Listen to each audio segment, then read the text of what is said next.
Hi, I'm Mark Rothman, Progress Coach, and here's my quick take on the Trevor Bauer situation.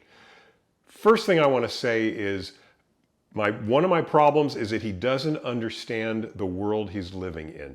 As one of the highest paid Major League Baseball pitchers in one of the biggest markets who won a Cy Young Award, you've got to admit this guy is going to get media attention no matter what he does. Even if he's just texting about his underwear, that's going to make news. So if he's exchanging texts with a woman about their violent sexual interactions, for him not to understand that that's an incredibly vulnerable and dangerous place because that could easily be sent out and appear on Instagram or TMZ or any website, Reddit threads, it's going to show up everywhere you can imagine. And for him not to understand that is a major problem. Yeah, I understand he's a young man and he's got some growing up to do. Fine. But he's also in a position no other man his age is in, or very, very few are in. And that comes with additional responsibility, and he's got to understand that. So that's, for me, the first big strike against him. The second one is, on a bigger scale, I understand the position that Major League Baseball is in, because for Trevor Bauer to go into any major team clubhouse is going to be a huge distraction. You know, players do what players are going to do, and I want to be a very liberal and progressive, open-minded guy. You can do whatever you want in your own, with consenting adults privately, fine, no problem. And I think a lot of major league players take a look at that as well, and they say, you know what you do is you, fine, just don't bring it into the clubhouse. The problem is, because of his role, his prominence, it's going to get brought into the clubhouse, and it's going to become a problem for the team, for the players, for the coaches, managers, and it's going to become a problem for the front office.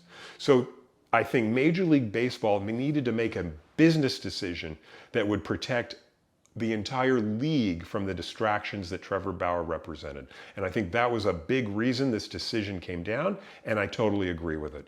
But the main reason I totally agree with the decision is because if you look at the Major League Baseball sexual assault policy, it says that sexual assault exists when consent is missing. Non-consensual acts violate the sexual assault policy, and if someone is not able to give their consent, then by definition, according to their policy, it is sexual assault. And in this case, as far as we understand, that is exactly what happened, that Mr. Bauer perpetrated some acts when this woman was unconscious and unable to give her consent. And that put baseball in the position of having to stand for its terms. It drew a line in the sand. It said, this is what we stand for. These are the lines our players cannot cross.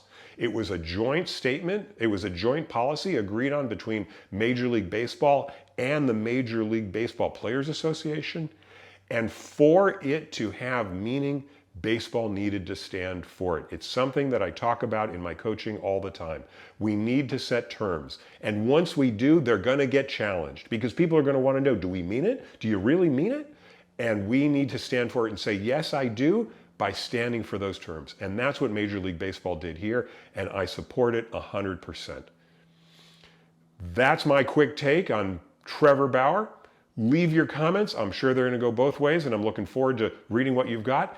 If you haven't yet, go ahead and hit that subscribe button, hit like as well, and check out some of my other quick takes, like my view on the Will Smith slap. Loved that one. Fascinating situation. Great to talk about it.